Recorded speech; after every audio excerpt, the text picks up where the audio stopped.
तव कथामृतं तप्त जीवनम कविभिरीडितं कल्मषापहं श्रवणमंगलं श्रीमदाततं भुवि गृह्णन्ति ये भूरिदा जनाः।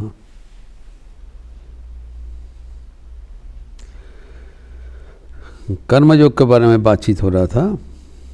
भगवत गीता में जैसे कर्मयोग बताया है, हम लोग देखे हैं कि श्री माँ शारदा देवी के जीवन एक आदर्श कर्मयोगी के जीवन है। अगर उनके आपात दृष्टि से अति साधारण एक जीवन, जब हम गंभीरता से उसको लक्ष्य करते हैं, तब देखते हैं एक असाधारण जीवन। जो कर्मयोग का जो मूल वाणी है, उसका जो लक्ष्य है, वो श्री माँ शारदा देवी कैसे एक स्वाच्छंद से, सहजता से किया था, वो हमारे जीवन का एक परम जो शिक्षणीय विषय है। Great demonstration in our life. उन्होंने खुद ही कहा था, आदर्श होने के लिए जिसे करना चाहिए उससे अनेक गुण ढेर बड़ा करे से, उसके अनेक गुण और भी अधिक कर लिया। More than is necessary to set up a model. उसमें श्री माँ शारदा देवी के जो कर्मधारा है, उसमें हमें 3 विशेषता लक्षणीय है। एक है वो निरंतर कर्मरत थे, क्योंकि भगवत गीता में श्री कृष्ण अर्जुन को कहा था, नियतम कुरु कर्मत्वम कर्म जाय ह्यकर्मणः शरीर यत्रा विचते न प्रसिद्धित कर्मणः। कर्महीन मत हो जाओ, तुम निरंतर कर्म करते रहो। जो अकर्म से कर्म बेहतर है। समटाइम्स वी अवॉइड कर्म for the fear of making mistakes. अगर गलती हो जाए, कर्म करने से अगर ठीक ठाक ना हो जाए, लेकिन उत्तर है कर्म करते चलो। कर्म करने से ही कर्म सटीक होगा। कर्म छोड़ने से कर्म कभी सटीक नहीं होगा। कर्म अगर सटीक नहीं हो रहा है, उसको सटीक करने का उपाय है कर्म करना। इसलिए कहा गया है, नियतम कुरु कर्म, वर्क इनसेसेंटली। ये कर्मयोग का प्रथम जो पालनीय है। कभी never sit idle. Idle brain the devil's worship. उसमें और पीछे हट जाते हैं। कर्म नहीं करना तमोगुण का प्रभाव है। तमोगुण शुड बी अवॉइडेड एंड सत्वगुण शुड बी इंक्रीज्ड। और सत्वगुण का जो लक्षण है, मन की समत्व। तो एक है निरंतर कर्म करना। दूसरा है कि मन का जो समत्व वो नहीं खोना। माइंड शुड बी सीरीन, काम। लेकिन हमारे जो जीवन में हम देखते हैं, थोड़ा बहुत कर्म बढ़ने से ही हमारा मन में उलझन पैदा हो जाता है। We become restless. ये स्वाभाविक है। कारण जो कर्म हम मन के रजोगुण से माध्यम से करते हैं,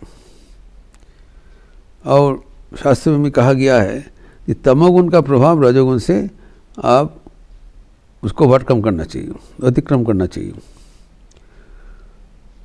और फिर सत्वगुण से रजोगुण भी अतिक्रम करना चाहिए। तो पहले तो निरंतर कर्म करना, जो कि माँ के जीवन में देखते हैं। दूसरा, माँ का जीवन में देखते हैं कि वो कर्म पारदर्शी थे, कर्म कुशल थे। जैसे तैसे कर्म करने से नहीं होगा। कर्म कुशलता प्रयोजन, योगा कर्म से कौशलम बताया। तो ऐसी कर्म करने से नहीं होगा। The work should be done with dexterity, perfection. और परफेक्शन नहीं भी हो, बट परफेक्शनिस्ट होने के लिए हमें प्रयास करना चाहिए। वी हैव टू अंडरस्टैंड कि ये कर्म करने से नहीं होगा। कर्म जिस मन से करेंगे, उस मन का संस्कृति लक्ष्य है। कर्म करना लक्ष्य नहीं है, तभी वो कर्मयोग बनेगा। जिस प्रकार कर्म करने से वो हमें भगवान के से युक्त कर देते हैं, वही कर्मयोग है। और भगवान के साथ युक्ति तभी होगा जब मन शांत रहेगा। कर्म कुशल होना पड़ेगा एवं मन शांत रहना पड़ेगा। जब कर्म कुशल मतलब जो कर्म हम कर रहे हैं वो सुष्ठुभावी सुचारू रूप से हो जाए। उदाहरण हमने दिया, छोटा छोटा उदाहरण, एक उदाहरण यथेष्ट है। जैसे माँ का आसन बिछाना, जो गौरी शरणानंद जी राममय महाराज, उन्होंने कहा कि माँ ने बोल रहे तुम्हारी मदद करोगी, लेकिन हम लोग कर नहीं पाया, जस्ट कुड नॉट डू। तो आसन जो माँ ही spreading the mats in such a way they are perfectly in order, the distance between the mats और उसको आगे पीछे ओरिएंटेशन एकदम पिक्चरस्क। ये तभी होना संभव है जब हम पूरा हमारा मन प्राण दे के कोई कर्म करते हैं। यही कर्मयोग का रहस्य। स्वामी विवेकानंद कहते हैं, अगर ये जूता बनाने वाला पूरा मन प्राण लगा के एक दिन भर में एक जूता बना दें, वो सबसे बड़ा कर्मयोगी है, क्योंकि वो मन को एकाग्र कर लिया था। एवं जिस मन में हमारा कुशलता से कर्म होगा एवं मन एकाग्र होगा, तब मन ऑटोमेटिकली शांत हो जाएगा, और इस शांत होने से हमारा उसमें जो ईश्वर की छवि दिखाई पड़ेगा। ये कर्मयोग का रहस्य, कर्मयोग उद्देश्य है, क्योंकि श्री माँ शारदा देवी निरंतर कर्म करते हुए एवं पारदर्शी के साथ कर्म करते हुए, और एक चीज़ क्या है कि कर्म करते हुए कर्म का जो शैली वो है कि full control to attach and detach the mind. यह है कर्मयोग का और एक रहस्य।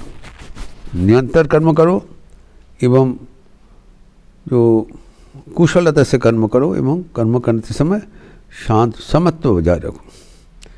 Do the work with equanimity. अगर कर्म करते हुए मन में उलझन पैदा हो रहा है, you become restless, you become an tension, वो कर्म नहीं हो रहा है, वो अकर्म है। माँ का जीवन देखे, सब समय शांत समाहित। माँ खुद कहा करते थे, दक्षिणेश्वर में इतना हमारा कर्म था, लेकिन लगता था सर्वदा हृदय में एक शांति घट बसानो আছে।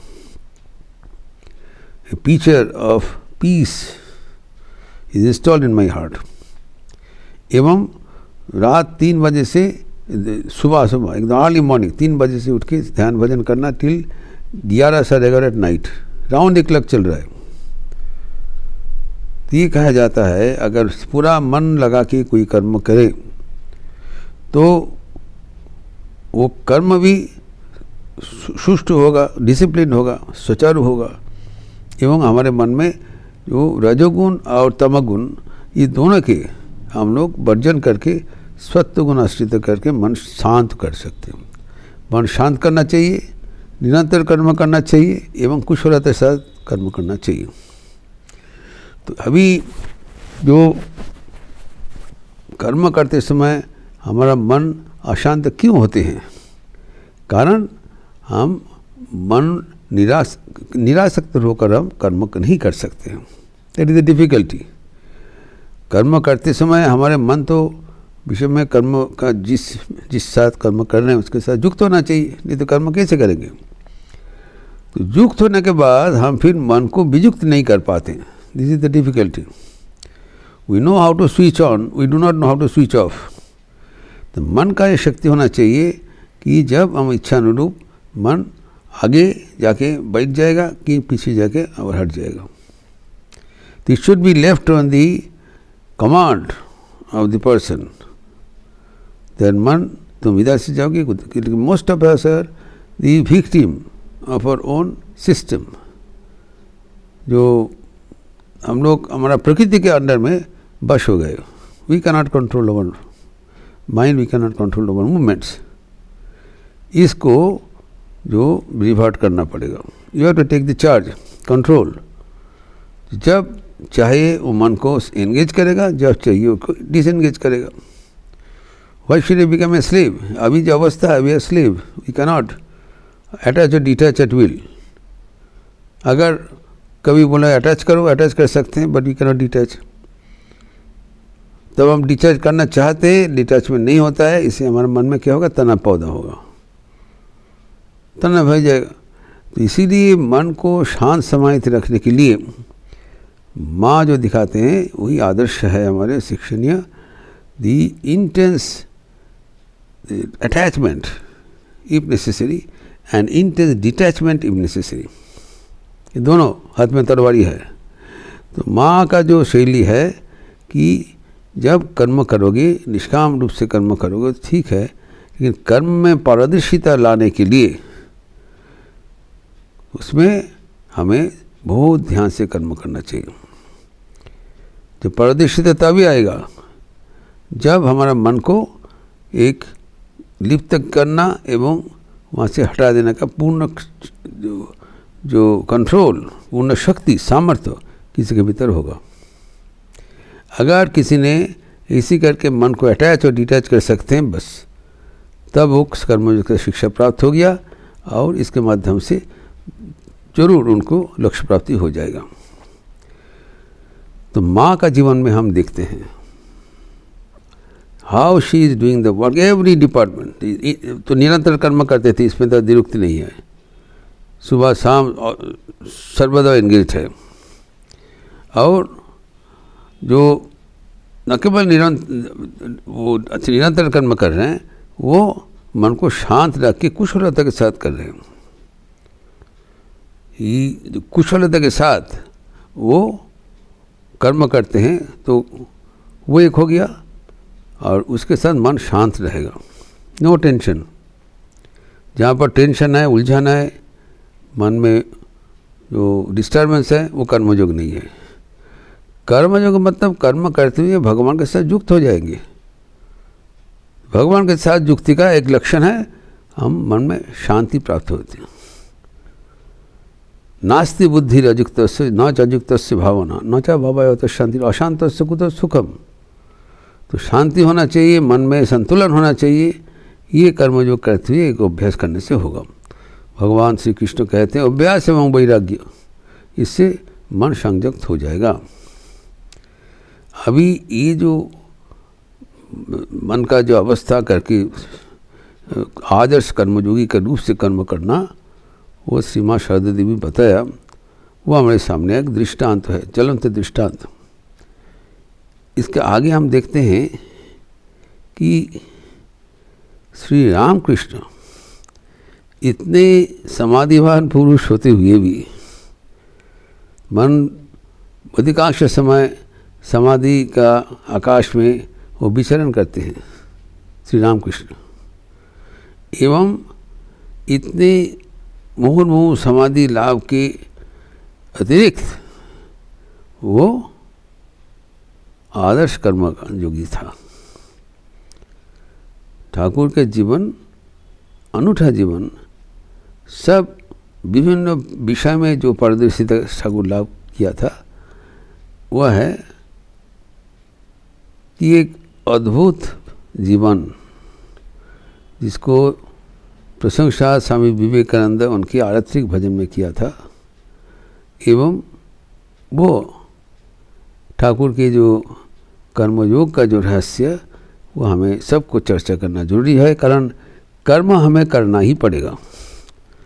कर्म बिना हमारा छुटकारा नहीं है। तो कर्म अगर करना ही पड़ेगा तो हमें कर्म इसी ढंग से करना चाहिए ताकि वो मुक्ति का सोपान बने। और वो अगर हम श्री रामकृष्ण के जो निर्देश पालन करें एवं उसका जीवन, उसका अवलोकन करें, तभी हम ये आदर्श कर्मयोग का अस्तित्व पाएंगे। इसका विस्तार हम अगले दिन करेंगे। आदर्श कर्मयोगी श्री रामकृष्ण। ओम शांति शांति शांति। हरि ओम तत्सत्। श्री राम कृष्णार्पणमस्तु। आज शनिवार के अवसर पर स्वामी विवेकानंद के 9 दिवसीय कार्यक्रम का 8वां दिन है, जो शाम को आज अमावस्या तिथि के अनुसार देवी नाम संकीर्तन भी है। एवं भजन संध्या। स्वामी जी उच्चांग संगीत पसंद करते थे एवं उस परंपरा में संगीत का पुस्तक भी प्रजनन किया था। तो श्री कल्याण चट्टोपाध्याय कोलकाता से आएंगी और वो उच्चांग संगीत भजन प्रस्तुत करेंगे संध्या के उपरांत राम नाम संकीर्तन के बाद।